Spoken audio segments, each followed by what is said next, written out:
Welcome y'all to another West Side Bad creation. Today I'm going at the Hate Crimes Department at Kathryn Fernandez Rundle's office, reporting some gangsters for hate crimes.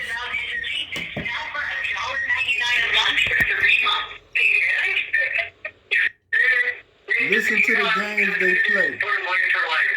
This is the noise that first comes on when I call it off. So I let it play. This how Kathryn Fernandez Rundle answer her number 786-687-2566. The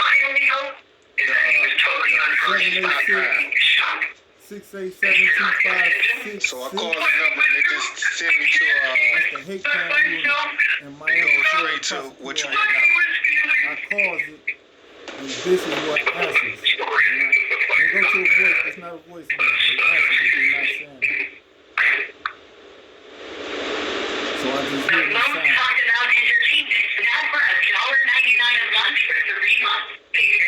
They're trying to chase me off. And they'll do it to you too. This is COINTELPRO. This is what they're trying to do. This is a war on the black community. Hello? Hello? Yes, this is Mary Clifford from the state attorney's office. Can I help you? Yeah, Miss Mary Clifford. My name is ADACIA. Middle name Howard. Last name Douglas. And I need to report a hate crime. Okay, hold on. Let me put my headset on because I'm working from home today. So hold on. This was Put my headset on. I got patience.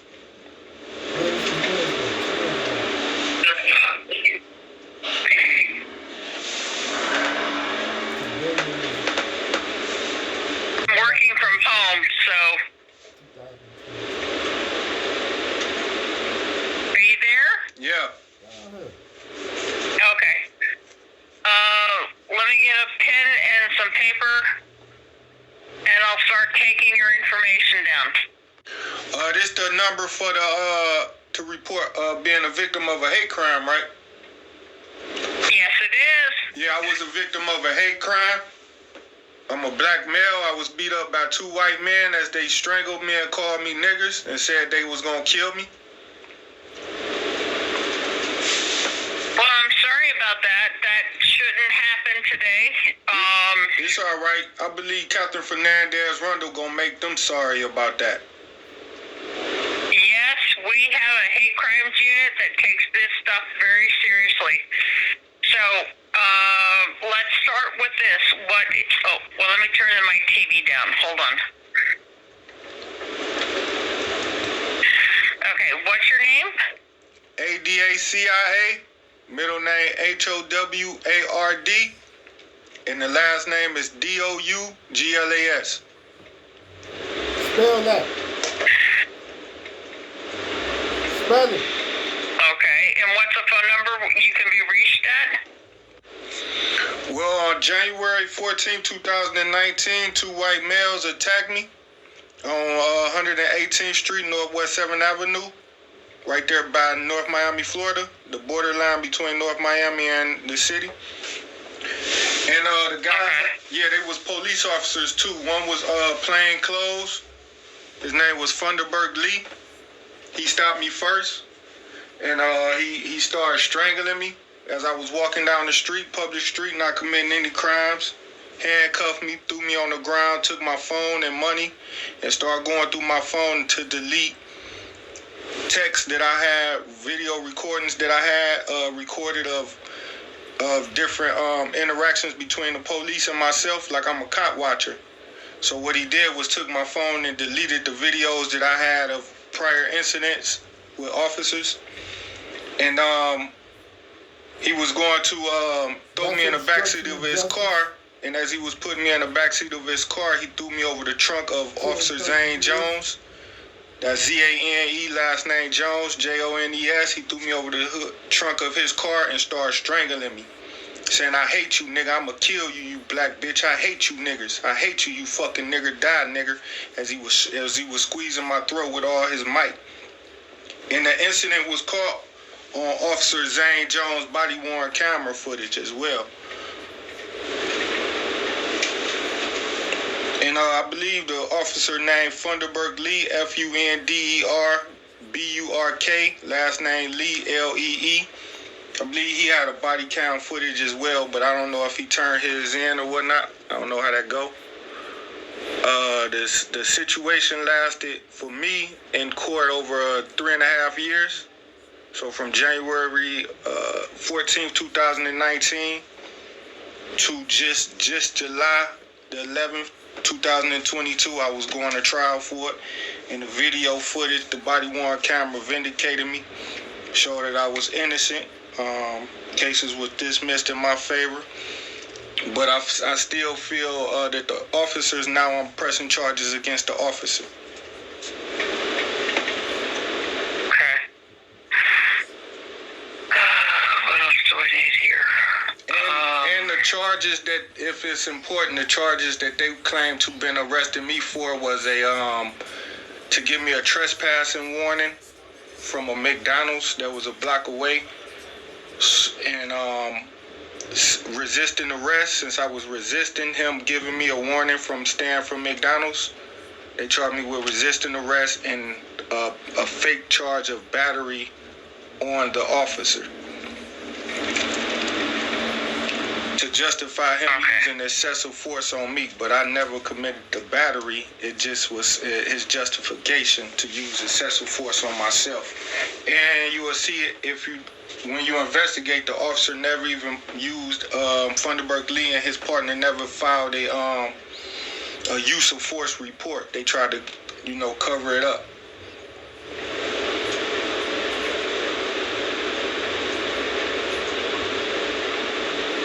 And what did our office do? Your office prosecuted me all the way up until July 11th for resisting arrest and battery on him.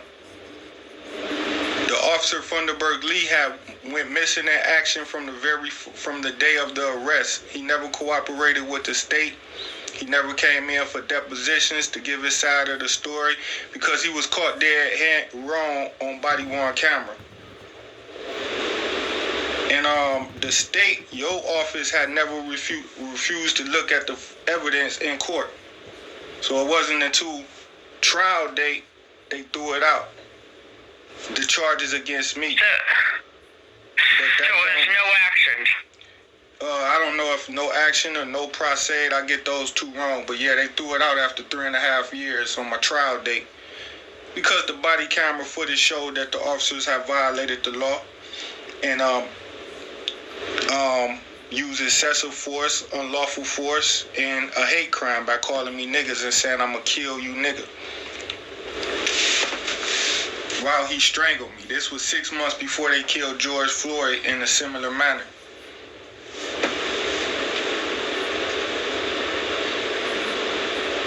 Your office was very vicious towards me. They did everything in they power to protect Funderburk Lee from being held accountable for his actions. But I feel that it's my responsibility to do everything in my power to make sure he is held accountable. So now I'm calling your office, doing everything I can to make sure he investigated for his conduct.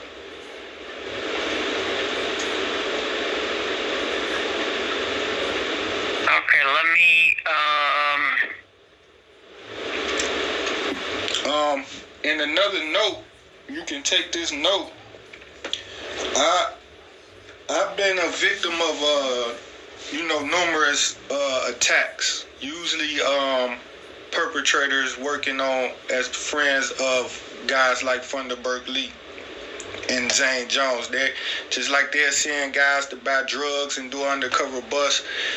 What they do is they're seeing guys to just antagonize you and retaliate against you. Just like the police will retaliate, they're seeing regular street guys. So what I did was got smart, and I started filing charges and calling the police every time these guys would come and attack me. And The police didn't like that I was using my head making these police reports, so they were giving me the hardest time in the world. But I would still be able to get the case number, even though I wouldn't be able to get the police to ever make an arrest. But they second line of defense come at your office, where they would just, when I would call the office, the people answering the phone would just hang up on me when they hear my name and tell me that I can't bring charges against anybody in Miami, Florida, that I will have to, only the police can come to their office on my behalf, even though I have police case numbers. So I'm being... You do have police case numbers? Yeah, I got several separate. I've been attacked over, I've been violated so many times. I got your record company surrounded. Several different batteries and robbery charges where I went to the police department and filed police reports. And then I would call Kathryn Fernandez, Rundle State Attorney's Office, and the guys, they all young. They all under 30. And the kids will hang up on me when they hear my name, because they'll tell me, quit calling here, don't call, we told you we're not going to help you, and they'll hang up. And then somebody else will say, well, they'll tell me that I'm not allowed to bring felony or misdemeanor charges, only the police can do that. Or they'll tell me that I have to wait till the police make an arrest before the prosecutors can get involved. And I'll be saying, I can't make the police arrest the guy. I was barely able to get a police report. I need to speak to a prosecutor for the statute of limitations run out on being able to do anything. And I've been going through that situation for over a year. Okay, what's your, let's see, contact information. Right. I have 216. Yeah. Dash. Now to Were you down here visiting or something? Yeah, I live both places, here and there. Okay.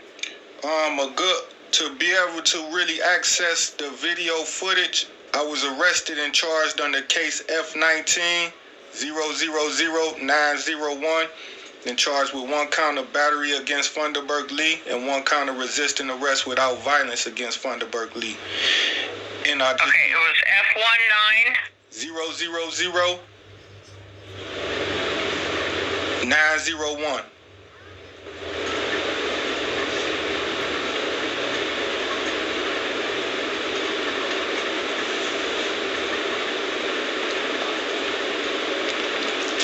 And Kathryn Fernandez, the prosecutors that was I'll be back. I got the daycare next door. I'm watching them too.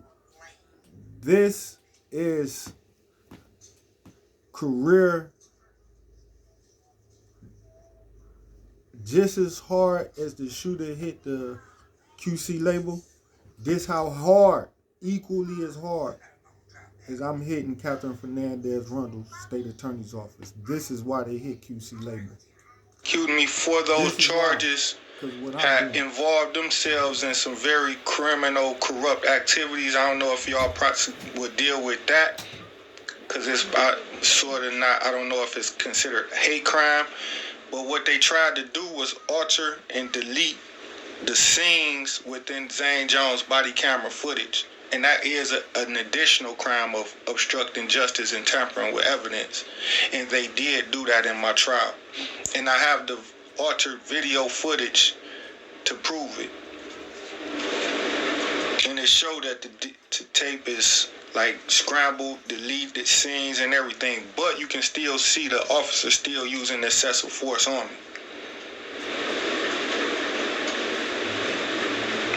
But they just tried to delete as much of him saying nigger and I hate you and the strangling part.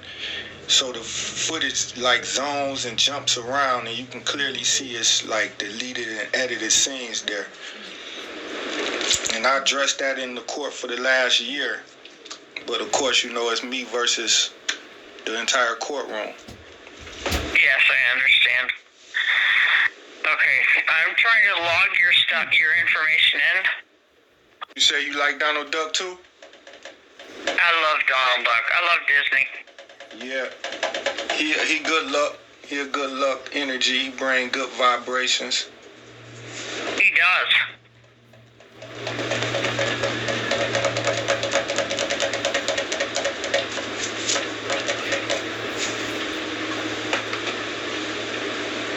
Okay, what area of Miami did this occur? Northwest 7th Avenue and 118th Street. It's a McDonald's. If you look at your computer, it's a McDonald's on 119th Street. And it started there. And they followed me from the McDonald's, calling me to come talk to them just to tell me to stay off the property. And I left and went across the street. They followed me across the street, which is 118th Street and 7th Avenue, going towards Northwest 8th, Northwest 9th, going towards the east. And they stopped me on that street, and the officers threw me on the ground, handcuffed me, took my phone, started going through it, and then, beat me up there. Okay, so they followed you from 118th from the McDonald's. Yeah, the McDonald's. Across the street to 118th Street, going towards Northwest 8th Ave. So I'm leaving Northwest 7th Ave, where McDonald's is at, going to Northwest 8th Ave, 9th Ave, going eastward on 118th Avenue, going eastward. And they followed me and stopped me on the main street, pulled their guns out on me and made me lay down, handcuffed me, and then took my phone, which is what they came for. So they came to retaliate against me and obstruct justice because I was bringing a case against them. But I don't know if that's... You said this was January 14th of 2022? 2019. I didn't beat the case. The case been going since then all the way up until July 11th of 2022.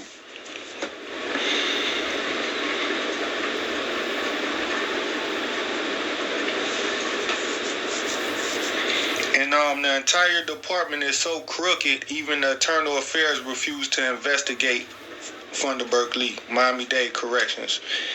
They refused to investigate him. I made a complaint. They closed the complaint with no findings, and then they wrote in their complaint is because the detectives wrote something about my complaint wasn't sworn to. I made it over the phone, and they couldn't contact me for some reason, so they closed it. Anything to help their partners out.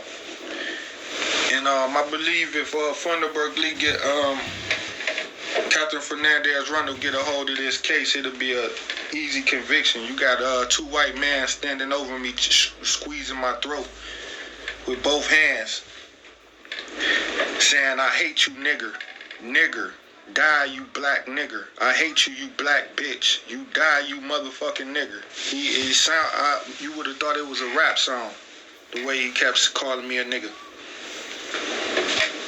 And it was caught on Zane Jones, Z-A-N-E, Jones, J-O-N-E-S body cam footage.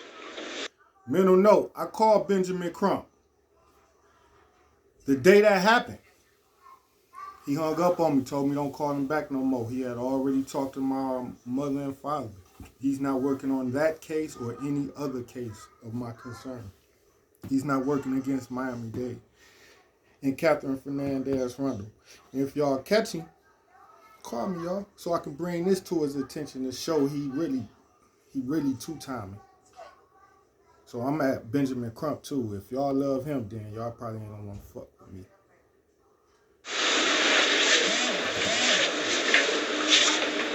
If I don't reply, bear with me. All right.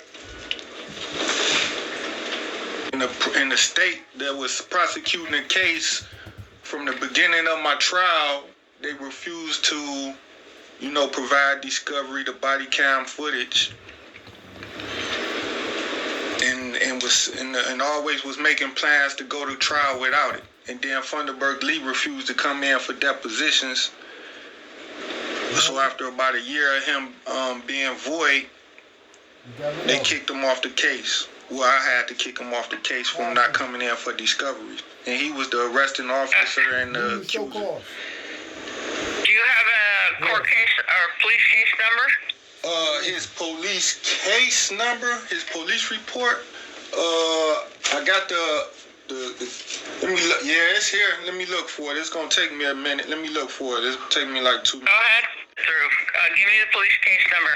This conversation. The police case number was PD 19 011 40 16692, and it was written January 14, 2019.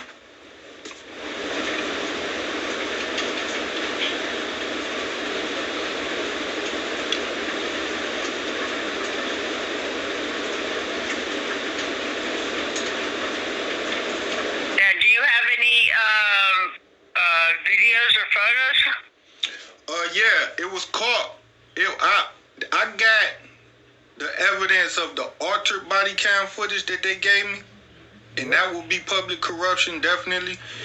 And of course, it showed the little pieces that I can show you from the video footage that I have. But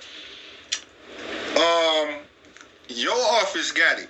Now I doubt they want to give you an altered copy just because they altered the footage from me and gave me an altered footage so I couldn't show the world. But if you ask for a copy, I'm pretty sure they got to give you the authentic version. And then, yeah, and and the way they altered it for me, I would love to show it to y'all, cause I hadn't even broken the law. I was only being charged with. He hadn't even had a charge, and I knew he was dead wrong. So I was upset he was arresting me, but I knew he was in trouble. He had nothing to arrest me for. So he's handcuffing me, walking me to his car. And he just splashed out and started strangling me and said, "I hate you, you fucking nigga. I'ma kill you, you black nigga. Hate you, you niggas." And just kept calling me a black nigga and a black bitch, and he hate us. Yep. And was strangling me, and this lasted over like 2 minutes. This wasn't like 10 seconds. This was like 2 minutes. And then once he ran out of breath, and then he just slammed me, hip, shoulder, tossed me as I'm handcuffed behind my back, head first into the concrete, slamming my head into the concrete. And then him and Zane Jones jumped on me and pummeled me a little bit and threw me in the backseat of the car and then charged me with resisting arrest without violence against Funderburk Lee. And then as a second thought, they threw a battery against Funderburk Lee. And he said I spit on him throughout him arresting me, strangling me, which I did not, but I would have had probable cause to do it because you strangling the shit out of me, calling me a nigga. But I still didn't do it. So it took 3.5 years, which the statute of limitations is only 3 years. They took 3.5 years to take me to trial because of the seriousness of what Funderburk Lee did. And there was a lot of public corruption involved where one incident in bond court on January 15th in front of Renata S. Francis, who is now the Superior Court Judge for Florida. I was beat down. I was beat down brutally in her courtroom because she was the bond court judge. So corrections then came and beat me down again, and while I was in handcuffs, smashed my head into the concrete floor, knocking my teeth out my mouth. And this was done in front of all the public defenders. I was standing up just peacefully, and some officers, sergeant came over and just so angry with me, just started repeatedly punching me in the face. Yeah, and Internal Affairs for Corrections refused to investigate, or they closed the investigation. They won't tell me why. They full of BS. They didn't even do an investigation. They just closed it with no findings of fault. I was told that by corrections, the IA, they even said that they had took it to the state attorney's office because the state attorney, they wanted to press charges on me for battery on one of the officers. Throughout the initial event, I was in bond court, and the corrections was trying to snatch me out of bond court, and I was still wanting to talk to the judge, telling her, hey, these people don't got probable cause to arrest me for trespassing. A warning if I'm a block away. Trespass warnings is only when you on the property or you come back to the property and you refuse to leave. I'm off the property. And right. Yeah.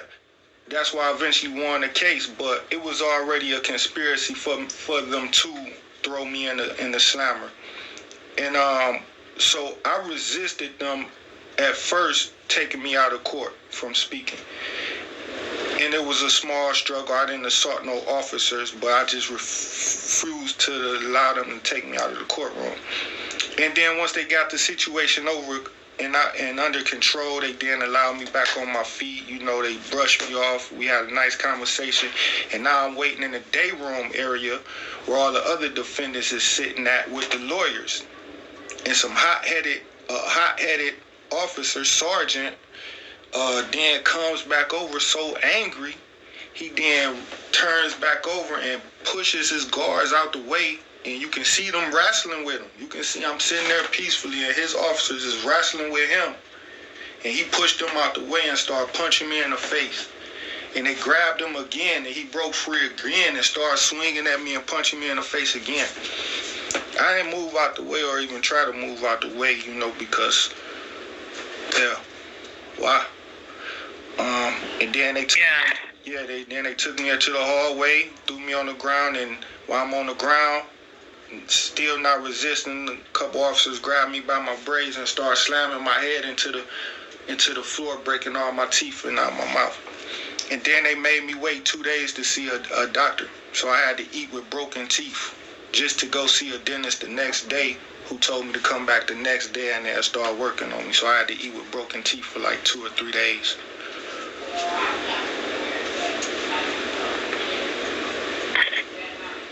Okay.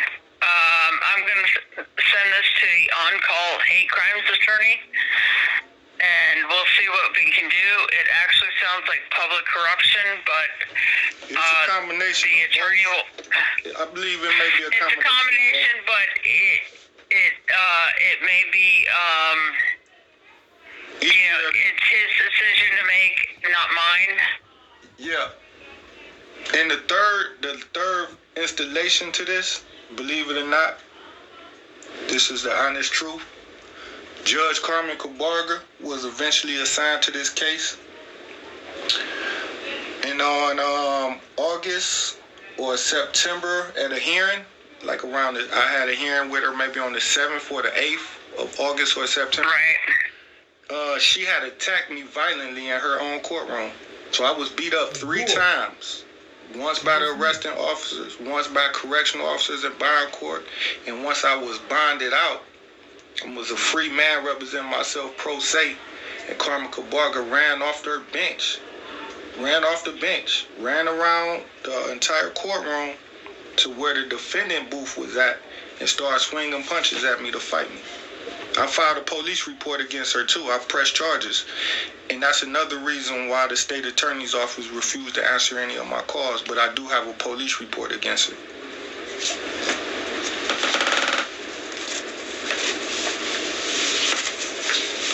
Or state attorney's office obstructing. Sorry, I'm writing. 3 crimes. And false arrest, battery. then you got beaten by the police officers. Then you got beaten by the judge. I got beaten by the arresting police officers, Funda Berkeley and Zane Jones. Then when I went to bond court, I got assaulted and beaten by corrections in bond court in front of Renata S. Francis, who watched them use excessive force, and she laughed and joked about it the whole time. And then she didn't even write a incident report as to what she seen, but show she covering her and helping her friends. She covering it up. Right. And then, of course, a couple years later, Carmen Cabarga is the presiding judge, and she ran off the bench and ran over to me and started swinging blows. And this is during the open court proceedings. Zoom court, everybody people watching on Zoom court, she had lost her freaking mind. She's a new judge. I'm one of her first cases.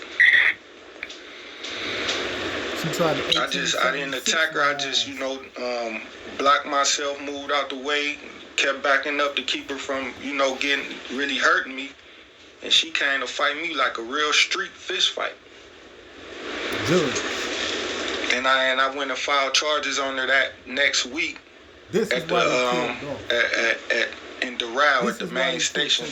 And of course they didn't do nothing about it. I'm still calling the station every day trying to get That's my name. a detective, trying to call the state attorney's office to get somebody, and they always hangs up on me.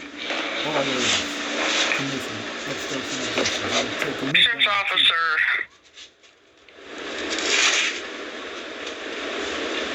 Task You know the task. Okay. So the corrections officers So I can spend that cash. attacked. Yeah. You said the judge attacked? Carmen Cabarga had attacked. The correctional officers had beat me up on January 15th, 2019 at First Arraignment, Mine Court.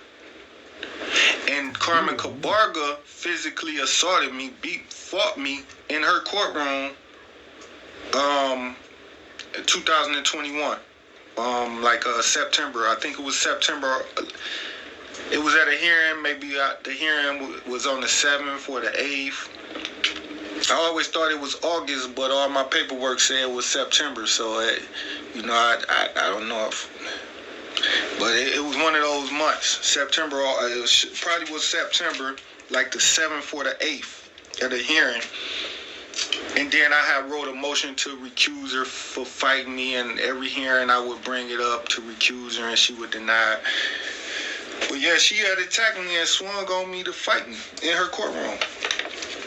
And then after that, she was seeing the police to attack me in the halls. Like whenever I would come to court, they would jump on me and try to fight me, actually fist fight me. And I recorded one of the incidents of the officers trying to fight me in the halls.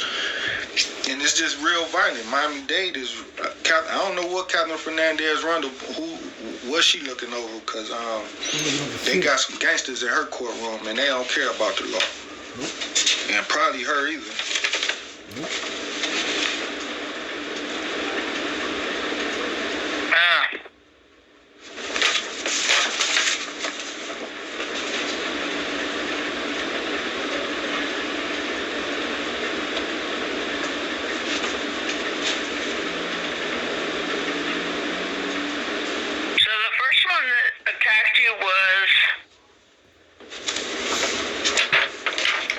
January Funderburk, Funderburk, last name Lee, and he was supposed to have been some kind of a detective, plainclothes uniform, and he's supposed to claim he was responding to a 911 call about somebody from McDonald's wanted a black male to leave out off the property, and he wouldn't leave. So he responded, a detective responded to this call, and it's clear that no other officers had responded to the call, and they had canceled the call, meaning the guy left throughout the 911 call. So he won't leave, and he just left, so they canceled the call, but Funderburk Lee still came. And then he came and attacked me. And then he lied in the report and said that the manager pointed me out as the guy who she was talking about as I was walking past the parking lot. So he said he came and yelled at me to stop, and I refused to stop, which that part is true. He did come and tell me to stop, come here, and I told him, why? Is you arresting me, you charging me with a crime, or you got reasonable suspicion or probable cause of me committing a crime? And he said no, so I just kept walking. And then I got to the main intersection and ran across the intersection because it was heavy traffic coming. And then I'm walking perfectly regular, normal, down towards 8th Ave, 9th Ave, and he called backup, which was only one other white officer named Zane Jones. And they pinned me, handcuffed me to the ground, took my phone, started deleting my phone videos, left me on the ground, walked away. And then they threw me in the backseat. Well, went to go throw me in the backseat of the car, and then Fernandez started strangling me, calling me niggas, saying he gonna kill me. He hate you, nigger. I'ma kill you, you black bitch. I hate you, niggers. Die, bitch. And he probably says a whole lot more stuff, but I hate you, nigger. Die, you black bitch, nigger.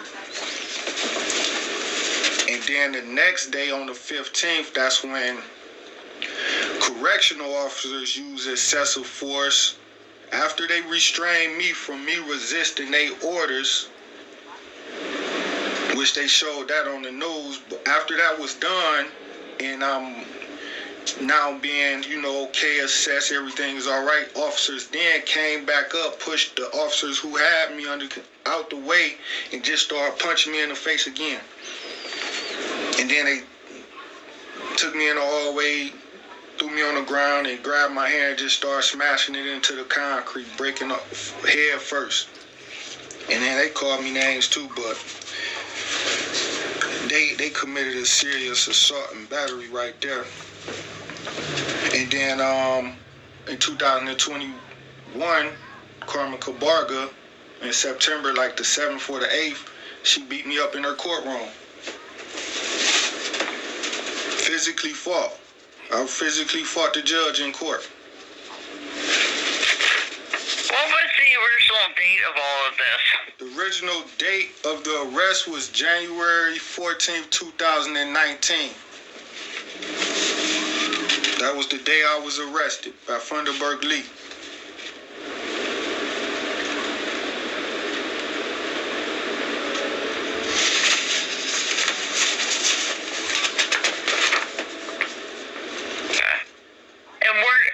What was the location at? I didn't write that down. It's Northwest 7th Avenue, Northwest 8th Avenue area, and 119th, 118th Street, because McDonald's take up 118th and 119th. So I got stopped on 118th, coming from Northwest 7th Avenue, going towards 8th Avenue, so I'm in the middle of 7th Avenue and 8th Avenue on 118th Street.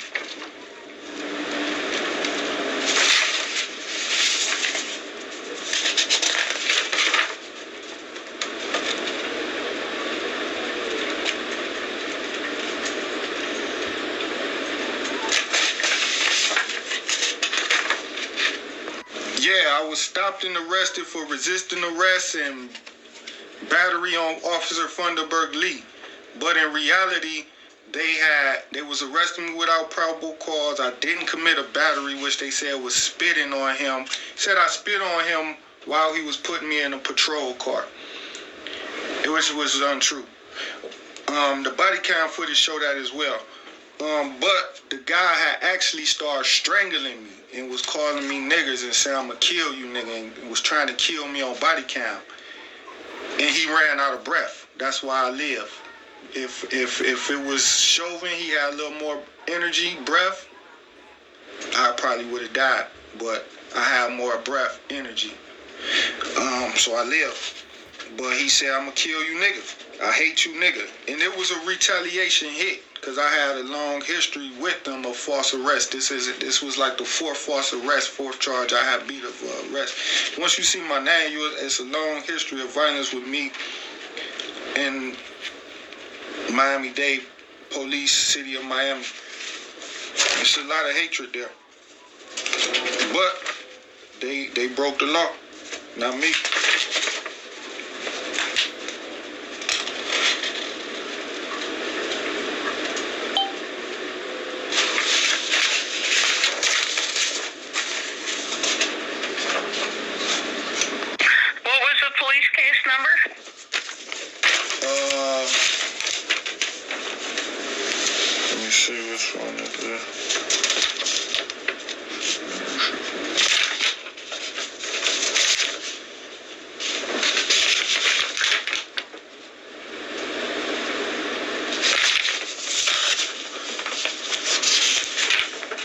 Said it ended with a 6-6.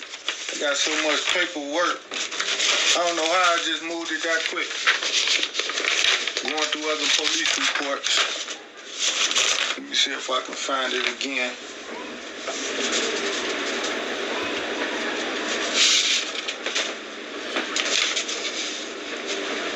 And a judge named Judge Fine, the original judge, was on the case.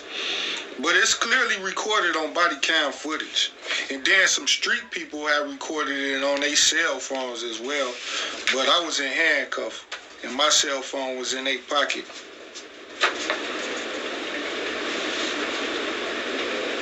So it was some people on the sidewalk who had Well, I'm going to make a notation that the PD's office has BWC footage. The PD office? All right, I'm good. And your office, the state attorney office. Well, yeah, but I'm going to make a notation of that the PD office has it. And the attorney who gave me the altered copy, because I was in custody when the state finally wanted to turn it over. They didn't turn it over to me. They gave it to an attorney named Thomas, Thomas, last name Cobitz, Cobitz. And he gave me the altered copy when I got out of jail, because I had got rearrested for trespassing warning or something. And when I got out of jail 8 months later, he gave me the altered copy, and I immediately went to court the very next hearing and told the judge what he did. And of course, they was all in on it. What was Thomas's last name? Cobitz.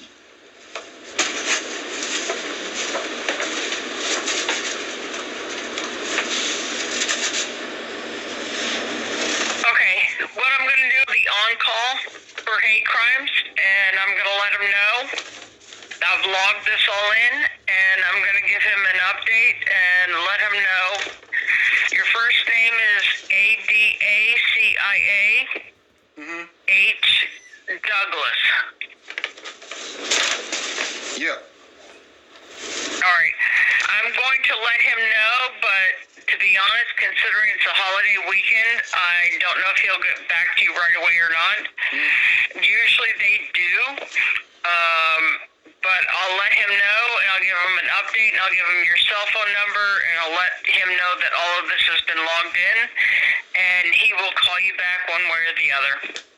In the police case number against Kabarga, I can give it to you. I filed. That's the PD 2019-011-401-6692. No. I made a police report against Judge Carmen Kabarga for assaulting me. Okay, what's that number? PD 2109162934.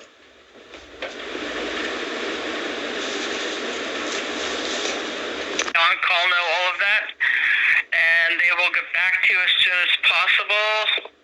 Well, just to put a note in there, I had made these complaints. I never called your department hate crime unit, but I called a regular number because I had about 10 more police reports as well. And they always hang up on me and refuse to call me back. They got a conspiracy not to contact me or let me speak to a prosecutor. Even going all the way up to Chief Tamayo.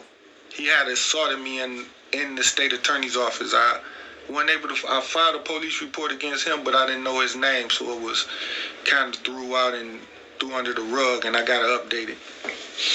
And Chief Tamayo is the head chief in the state attorney's office, so this corruption go high in the sky.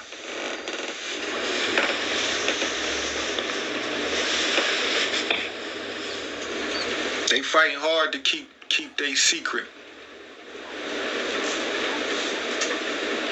I emailed Kathryn Fernandez Rundle, and she haven't emailed me back. I emailed her maybe 2 or 3 times in the last year. I just emailed her maybe a couple weeks ago, the latest time.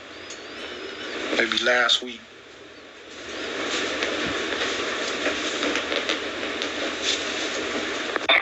Who is the on-call? Any way where I can get in touch with these people? Or I don't know yet. I haven't looked it up. Is it like a reference number I can track down with my complaint? Because I learned that when I call and leave my complaints, Just like I left it with you, sometimes they even say, okay, we'll get back with you, and that never happened. And there's no way that, you know. Well, this is the hate crimes, and hate crimes is completely different. There's an on-call for it. I will include when I look it up, I'll include the on-call attorney, and I'll include the on-call, the head of the hate crimes unit. So, we'll see what happens. Either I will get back with you, or they will get back with you. You know about how long I'm going to be waiting just to hear maybe a response? Usually it's in 24 hours, but it's a holiday weekend, so I don't know, but at least 24 hours after the holiday weekend? Yeah, I have to see who's on call and what the deal is with them. Okay. Sometimes they respond very quickly, so... Well, I've been waiting over a year. Okay. Well, I'll see what I can do. All right. Thank you. All right. Have a good night. You too. Bye. That's the beginning of the end for Kathryn Fernandez Rundle as well. That was her state attorney's office in Miami, Florida. Y'all know I've been trying hard as hell to get an open case going on in her office. I got a dozen cases, police reports, ready to rumble. And they running like hoes. Criminally running, because we know they can't do it lawfully, but they doing it because Kathryn Fernandez Rundle is the law. Who can I go to right now for help? I went to Benjamin Chump. He said, nigga, turned his back. So how could you ever respect this chump if he turned his back on me in this case? When it blow up, it blows up in his face because he turned his back. We got this nigga on phone calls saying, don't call us no more. Don't call me. I'm not helping you in that case. Nothing I will do for you. He's a part of their team. Remember these black cops too. Chump only pop up. He never pop up to help us take a dragon down. He only pop up when the dragon already busted. That's it. He pops up when the cat out the bag. He popped up with George Floyd. He didn't take Chauvin down. Video cameras caught him and everything else, and they was ready to rumble. They was damn near indicted before he hopped his sorry ass in. Watch these fake ass niggas, rest in peace, take off. These the same people who killed that man.